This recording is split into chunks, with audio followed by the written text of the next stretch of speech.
Hello, NPFX listener. This is Curtis Schmidt, host and moderator for the Nonprofit Fundraising Exchange.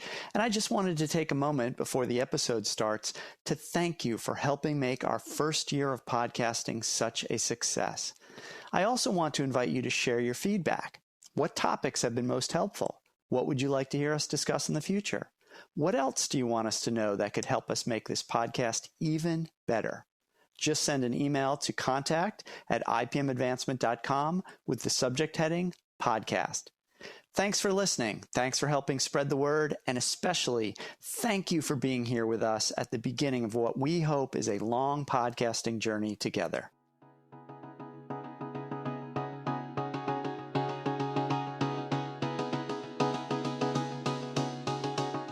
If it's a good, very engaging letter, if it's well written, people will read it and they'll stick with it and they'll appreciate that you've put that much time and energy into it.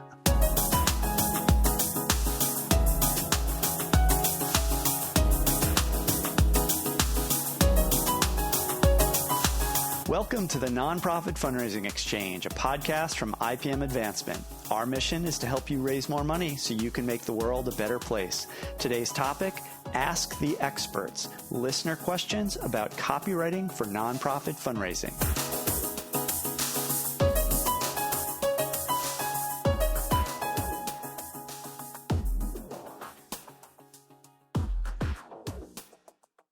Today's episode is being released on the anniversary of our very first podcast episode. To celebrate, we're answering some of your questions, this time focused on copywriting. Last year, for episodes 5 and 6 of the podcast, we discussed the top 12 mistakes nonprofits make in their fundraising copywriting. I'll link to those episodes in the show notes. Response was positive, and we received some follow-up questions that we're going to answer today.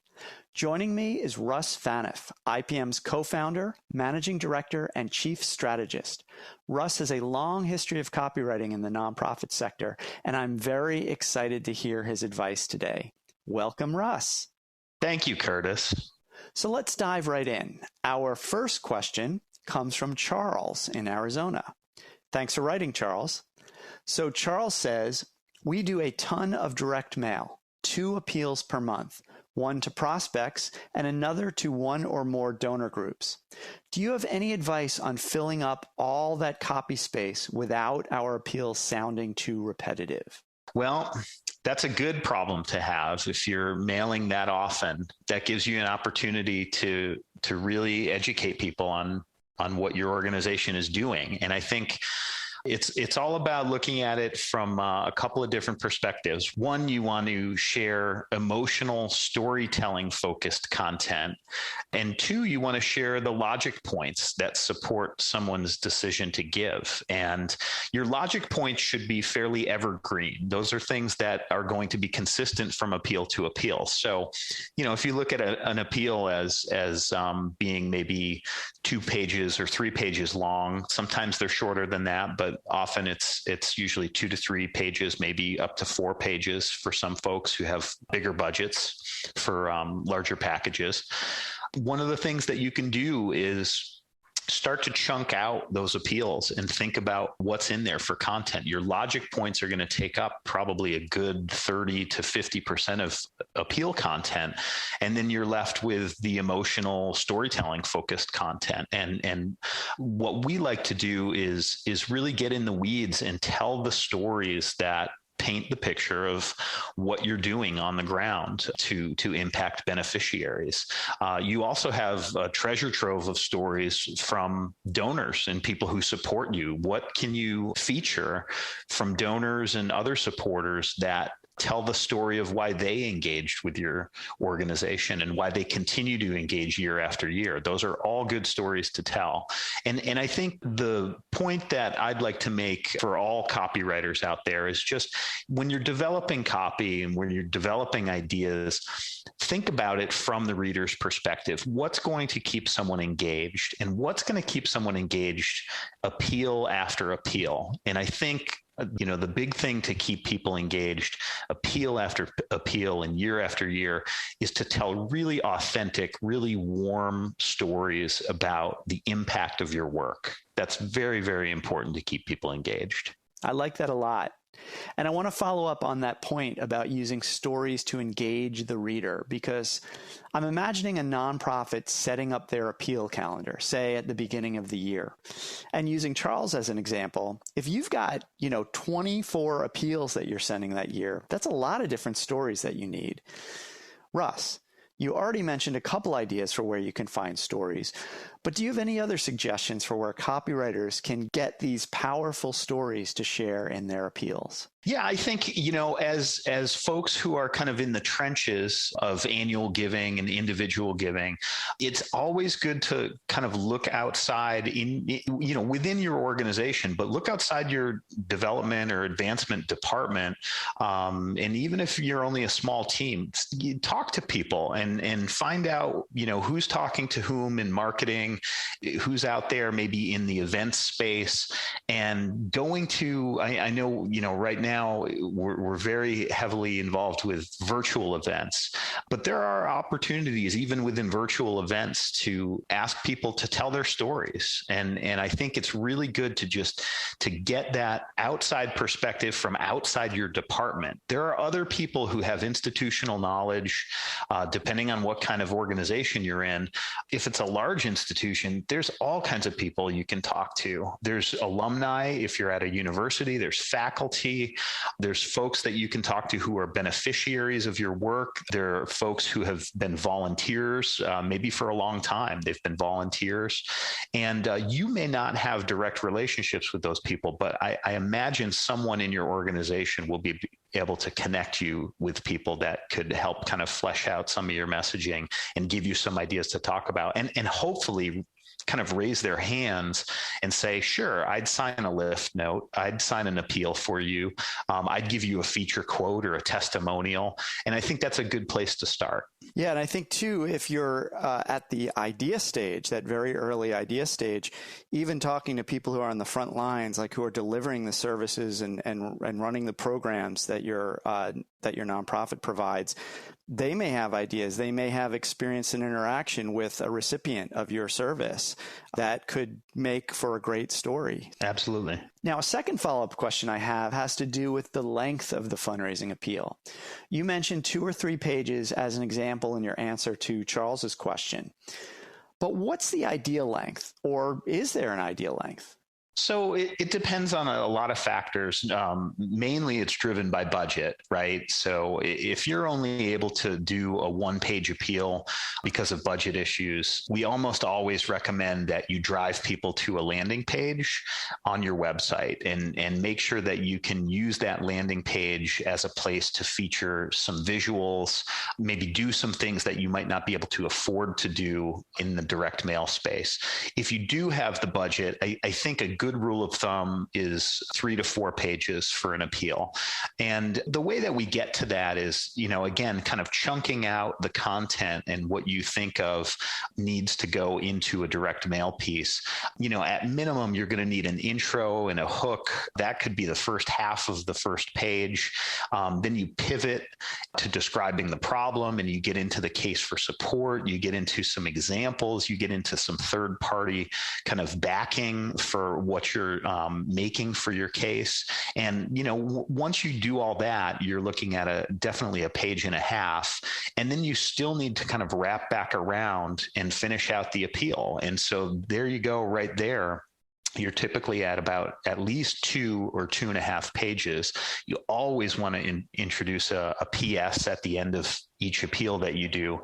And there's not really a ton of room if you're in a storytelling mode, if you're able to kind of going back to Charles and his question, if you're able to share stories and share some more emotional content in there, that's got to take up a portion of the appeal. And I think it's really important to give yourself enough space to explain why people should support you, what the reasons are for the work that you do, and why it's so important, and give yourself enough space to really make an authentic case for support. Don't sell yourself short because it's going to save you $500 or $1,000 on your budget. That extra room is really important for people. And I think that anybody who actually makes it into the envelope is going to be willing to read a 3-page letter. I don't think people get into envelopes and look at a 3-page letter and say, well, that's too long, I'm not going to read it. If it's a good, very engaging letter, if it's well written, people will read it and they'll stick with it and they'll appreciate that you've put that much time and energy into it. That's a great point about the envelope being almost like the threshold. And if they make it through that, then they are willing on some level to engage with your messaging and they'll be open to reading a longer letter. I also want to reiterate 2 of the points that you made. You said that the primary driver for how long a direct mail appeal will be is the budget. And then beyond that, if you have the budget, the length of the appeal will be a function of the content, specifically making sure you include all of those key elements that make for a good appeal. If listeners want more info about some of these specific elements, please check out the resources section of our website. In fact, I'm jumping the gun a little bit here, but we have a content generation system that lists all of these key elements and explains what their purpose is and how to use them. And that's something we will soon be including in the resources section. It's what we use internally to write appeals for our clients, and we're planning to share it very soon. So a little plug here. Go to ipmadvancement.com/resources, sign up for free, and then you'll get notified as soon as that content generation system becomes available.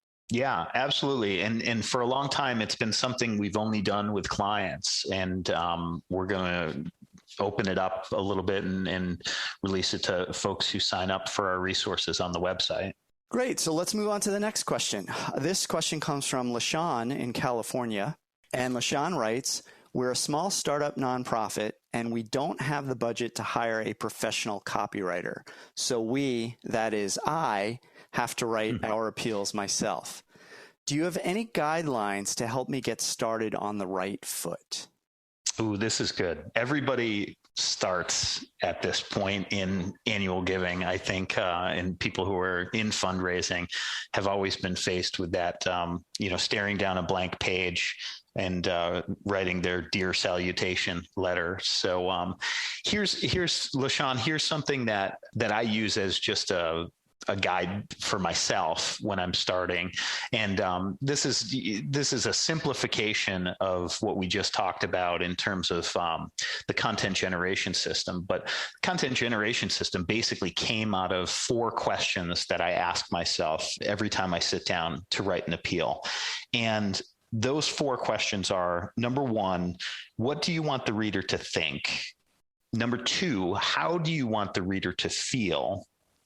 Number 3, what do you want the reader to know?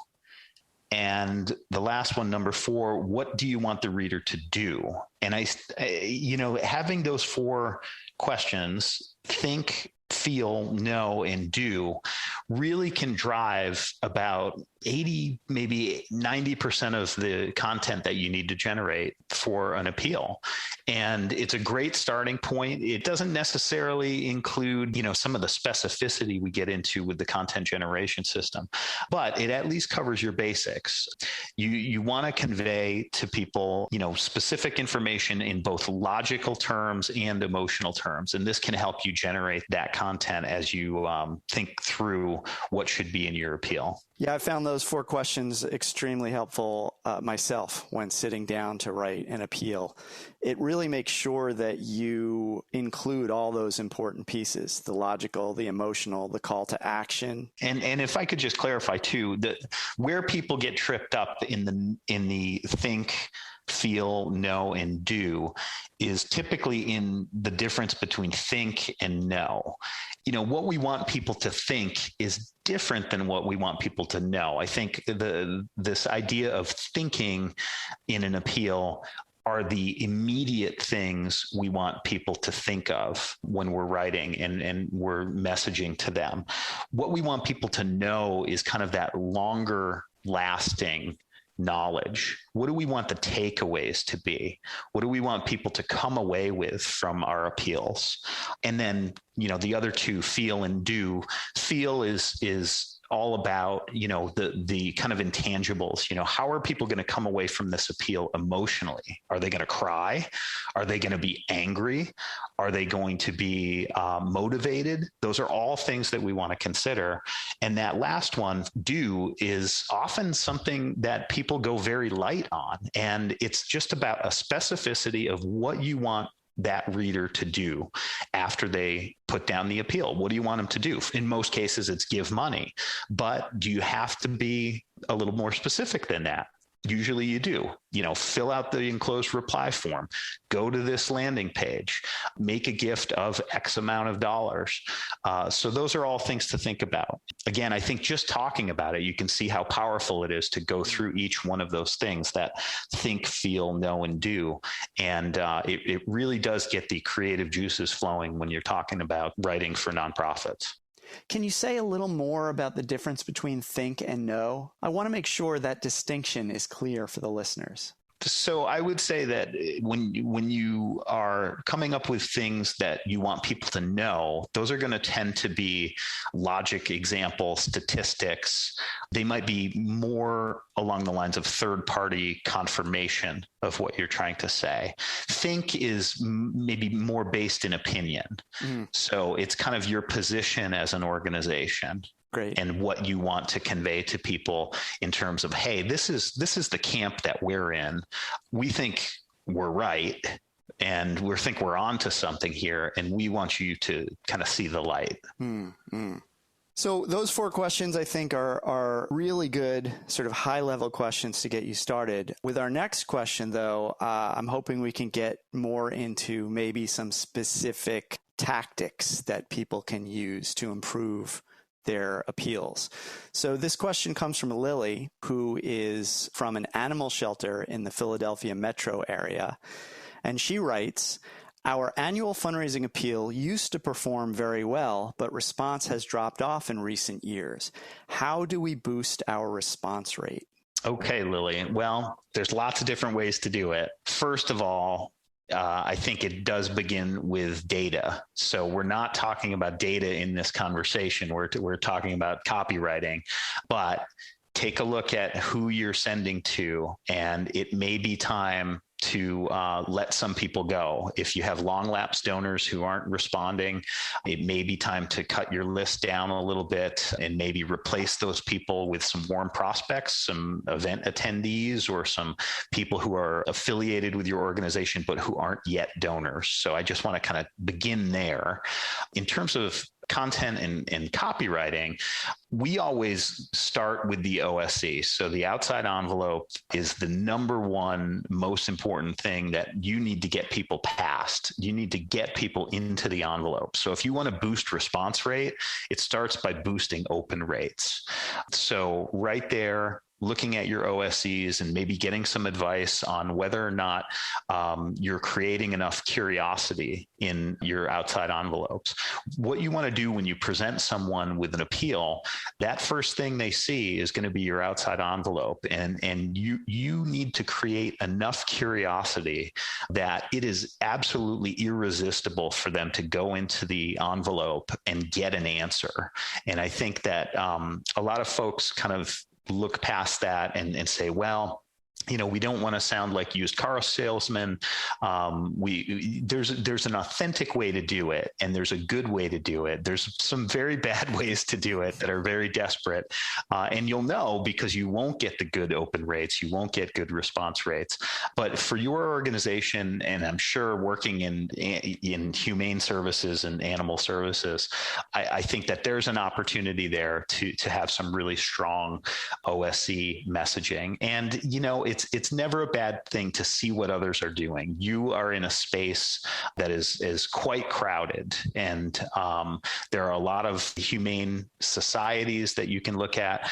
There are a lot of animal organizations that you can look at, and I would encourage you to donate to some of those, maybe just a $5 or $10 donation, and get on their lists, see what they're doing, see what the competition is doing. And because you're in Philadelphia Metro, it sounds like you're a regional organization. So, you can always borrow good ideas. Don't steal, but borrow. And I think that's a good place to start. Good old swipe file, right? The good old swipe file. Yeah. The good old idea file is always a handy thing to have. And then, once you do get into the envelope and you start talking about content, a lot of it is covered in our content generation system, but it's that idea of there's going to be evergreen content and there's going to be variable content. And the variable content is going to have to do with emotional storytelling. It's going to have to do with things of the moment and things that are happening seasonally and things that might change from appeal to appeal. But that evergreen content is going to be things like having a strong donor value proposition, making sure your case for support is really airtight and solid. Think of it this way: if someone was with you, on an elevator and we didn't have a pandemic and we actually wanted to be in closed spaces with each other, how would you pitch them on your organization? Could you do it in 30 seconds? And a lot of organizations would have trouble with that. But I think for the work that you do, it's certainly possible to come up with a 30-second pitch and then translate that for how that would flow into direct mail and flow into copywriting.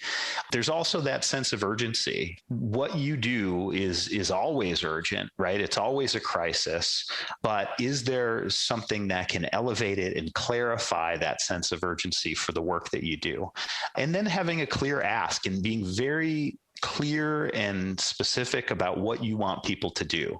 I think a lot of the times nonprofits get into the habit of getting a little soft and a little mushy with how they ask people to do things.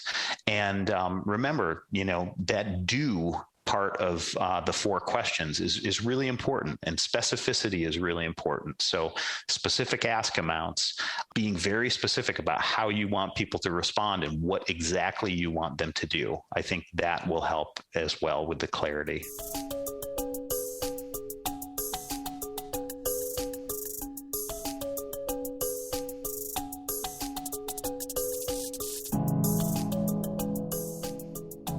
Hi, this is Curtis from IPM Advancement jumping in for a moment. If you're a nonprofit professional who has questions about your program, or maybe you feel like you've taken your advocacy, fundraising, or membership effort as far as you can and you need some fresh ideas, we have a special offer for you today.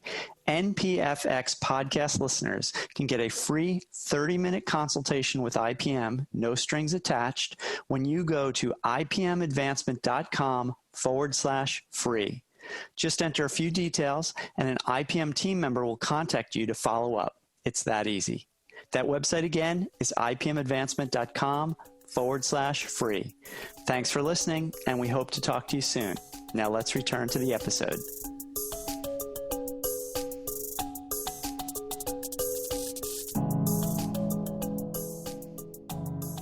Now, our next question comes from Chen Li in Los Angeles. There's no information about his organization, but what Chen Li wants to know is, he says, a board member would like us to include information about 2 of our programs in our next appeal, but I think we should send 2 different mailings, one focused on each program. Which is better? Chen Li, I would say it depends on what you're fundraising for. So if you're fundraising for unrestricted dollars and you're fundraising for the organization in general, I think it's okay to include 2 programs in a single appeal. You really should cover the breadth of your work, even if it's brief, if you're doing unrestricted fundraising. That's totally fine. If you're raising money specifically for each program, then it might might be a better idea to focus your appeal on that program that you're specifically fundraising for. I guess in the land of nonprofit fundraising, that might be called temporarily restricted dollars. So if you are fundraising for temporarily restricted funds, then totally fine to focus on that program. Maybe make a mention of your other programs and the other work that you do, right? That program doesn't necessarily exist in a vacuum. And someone who's reading your appeal might be more motivated by other work that you do. It might not be their bailiwick to support what you have in mind, but as long as you make a mention and keep them aware that this program is one of maybe a few different things that you do, I think then you can be successful in the different approaches that way. How would you say that relates to the storytelling that we encourage nonprofits to use in their appeals? And what I mean by that is, presumably the story is going to be focused on, let's say it's focused on a beneficiary. That beneficiary would have benefited from one of the programs and maybe not both. Are you using that story as an example of the greater work that the organization does, and that in that way you can include information about both programs? Yeah, I think if you're going to message about both programs, you want to keep those testimonials and those kind of stories pretty broad. But if you're going to drill down and focus on a program, and that, I think that's the better opportunity for using storytelling, is if you're focusing on a program. And there's always the pivot, right? There's always, we can feature this program as kind of the hook. You feature someone's story in the intro, and then you pivot by saying, this is just one of many programs that we offer that fulfills our mission. And then you pivot into the general case for support. Yes, the pivot, a very important tool in the copywriter's toolbox. So we have just 2 questions left. Dun, dun, dun. First, let's go to Jay in Washington, D.C. He works for a museum that relies heavily on in-person visitors for a good chunk of their budget. Jay says, as with other front-facing organizations like ours, COVID has hit us pretty hard. We've addressed COVID in our messaging in the past. Should we still mention COVID in our upcoming appeals? And if so, how? Well, Jay, if COVID is still affecting you, then it's totally fine to mention it in the appeals. I think the way that you position it is very important. We're well past the point of positioning it as it's an emergency that's going to ruin us. Please give us money. That was never really a great position anyways. And we've talked about that in previous conversations, previous podcasts. But at this point, it's a good idea to talk to folks and just update them on how you've responded. COVID has been an opportunity for a lot of organizations to show just how resilient they are. And it's also been an opportunity to be really transparent with people and say, you know what, it's affected us in this way. We're going to lose $2 million this year. And we need to plug that gap. So I think there's ways to frame the work that you're doing right now in the environment. And COVID is still part of the environment. It's going to be a part of the environment for at least through the end of this year, it sounds like. And there's an opportunity there to keep things positive, keep it focused on how you've responded and how resilient you've been and what you're doing going forward, and enroll people in getting to the next phase of what your organization needs in terms of fundraising. We also have a great blog post called Nonprofit Fundraising Messaging in the COVID-19 Era. And it covers 8 essential elements that your messaging should include. This was written earlier in the COVID-19 situation, but I think it still holds up. And I will link to that blog post in the show notes. Great. Thank you, Curtis. Good plugs this episode. Yeah. Lots of good plugs. Yeah. Lots of good content in that resources section. Highly recommend you guys check it out. So our last question, I like this question a lot because I think it gives us an opportunity to talk about things that maybe we don't get a chance to talk about too much. This one comes from Katerina in Chicago. She says, I'm a fundraiser in a mid-sized organization that has been around for quite a while. Our appeals do pretty well and are pretty consistent. Any pro tips to help make good appeals great? Ooh, I like this question. This is good. I like the positivity. I like establishing that you've got a solid program that's getting out to people. I think that one area that we see people benefit from once they've really established themselves is in A/B testing. And I would say that people shy away from it because it's a little bit more expensive and it's difficult because it takes a long time, unless you're Charles, who wrote us, who is doing 24 appeals throughout the year. That's a great opportunity for A/B testing where you're getting feedback constantly. But a lot of organizations only maybe have 4 or 5 appeals that they send out on an annual basis.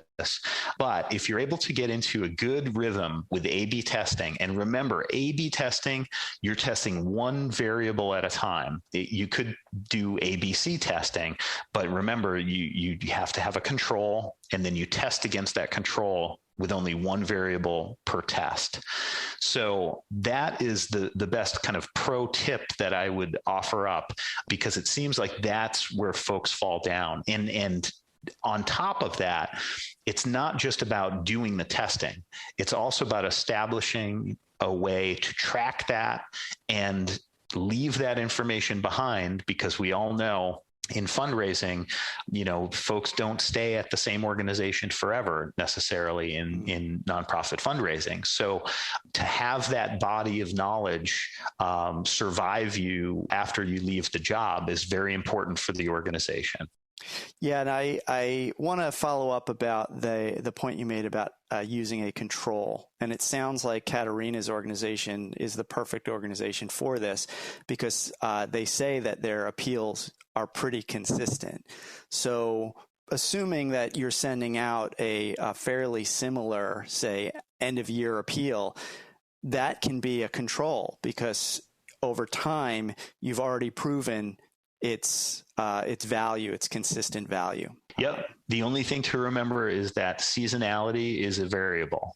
So you are comparing kind of appeal to appeal, and within those appeals is where you want to do your testing. So you can't compare, say, a spring appeal to a calendar year end. That would not be an opportunity for A/B testing. Yes, that's an excellent reminder. So that concludes our listener Q&A on copywriting for nonprofit fundraising. Thank you so much, Russ, for sharing your insights and expertise. I think you gave listeners some great perspective and also some actionable tips to improve their fundraising copywriting. Thank you, Curtis. And thanks again to our listeners who have helped make our first year of podcasting so successful. For back episodes and more resources like white papers, infographics, and blog articles, please visit the free IPM Advancement Nonprofit Resource Library at ipmadvancement.com/resources. If you like this episode, please subscribe in Apple Podcasts, Spotify, Google Podcasts, Stitcher, or your favorite podcast app, and leave us a review. The best way you can help us reach more nonprofit professionals like yourself is to post a positive review or share this episode with your network. We appreciate your help spreading the word. Thanks for listening, and we'll see you next time.